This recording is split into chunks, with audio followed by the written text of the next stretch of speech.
امیر جماعت اسلامی حافظ نعیم الرحمان نے کہا ہے کہ بلدیاتی حکومت کو سب سے زیادہ کمزور رکھا جاتا ہے۔ نام نہاد جمہوریت والے اپنے سیاسی کارکنوں سے خوف زدہ ہوتے ہیں۔ جماعت اسلامی چاہتی ہے بلدیاتی انتخاب کا نظام فارم 47 والا نہ ہو۔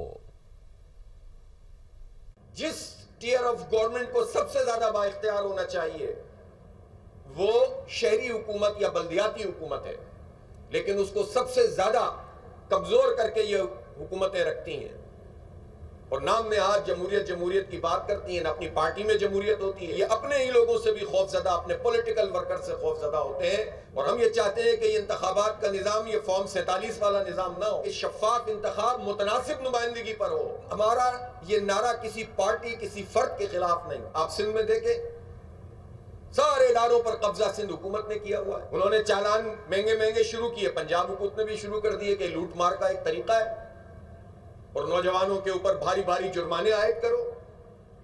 آپ جو حکمران طبقہ ہے وہ نہ ٹیکس پراپر دیتا ہے، وہ مراد پوری حاصل کرتا ہے۔